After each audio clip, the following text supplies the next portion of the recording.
confidentially big news. A very old friend of yours is coming to Warsaw, the Führer. I know you'll be delighted to see the Führer again. Who wouldn't? That's right, that's right. How long since you've seen him, Professor? Too long. Much too long. Of course, of course. Tell me, is Berchtesgaden really as beautiful as they say it is? Yes, I think I can say that without any risk. But it isn't the architecture or the landscaping.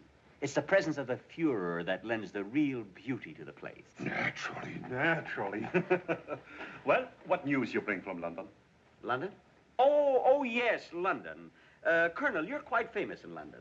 You know what they call you? Concentration Camp Ehrhardt. Oh, they do they? So they call me Concentration Camp Ehrhardt. I thought you would react just that way. Well, Professor, let's have your information. I think I could stand a glass of brandy after all. Certainly. Brandy. That makes me think of a very funny story which is going all over Warsaw. A story about our Führer. Now, how does it go? Oh, yes. They named a brandy after Napoleon. They made a herring out of Bismarck, and the Führer is going to end up as a piece of cheese. Don't you think it's funny? No, neither would the Führer.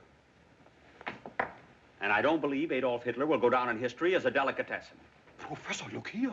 I was only joking, just repeating what I heard. After all, I never... Please don't misunderstand me. You see, I'm loyal. I would... Heil Hitler! Heil Hitler! Professor, do you by any chance intend to tell the Führer about this? Why should I ruin you? Oh, yes, of course. It's very nice. I can safely promise you the Führer will never hear it from my lips. My word of honor. Thank you. Thank you. Please, Professor, now, if you would be so kind, what about the underground movement? What exactly are your plans? Oh, you want to know? Huh? Yes, if you don't mind. Well, I have the key in my hand.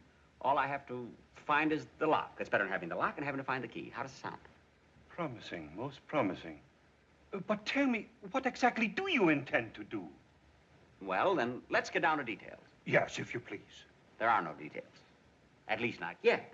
But the important thing is, I have the name of the leader of the whole underground movement. And if we play our cards right and carefully... I understand. If you watch the shepherd, you are bound to find the flock. What's the name of the shepherd? Boguslav Rabansky. Send Captain Schultz in. So they call me Concentration Camp Ehrhardt. I didn't like the way Captain Schultz shifted the responsibility back to you. Neither did I.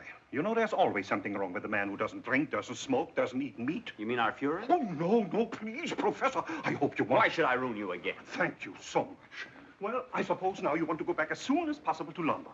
London? Oh, yes, certainly. When did you plan to leave? Well, I'd like to get out of here as soon as possible. Under the circumstances, that's the best thing. We have a plane leaving on Thursday for Sweden. I'll make a reservation for you. That's fine. You better make that 2 reservations. 2? See, my trip was at least successful in one respect. I made a discovery. A certain Mrs. Tura. She'll be the most valuable assistant in London I've ever had. Frankly, I don't believe in women agents. But you'll change your mind if you meet Mrs. Tura. Why don't you? Form your own opinion. If you say no, it's no. All right, I call you at the hotel. What was the lady's name? Mrs. Tura. Her husband is that great Polish actor, Joseph Tura. You've probably heard of him. Oh, yes. As a matter of fact, I saw him on the stage when I was in Warsaw once before the war. Really? What he did to Shakespeare, we are doing now to Poland. Goodbye, Colonel. Goodbye, Professor.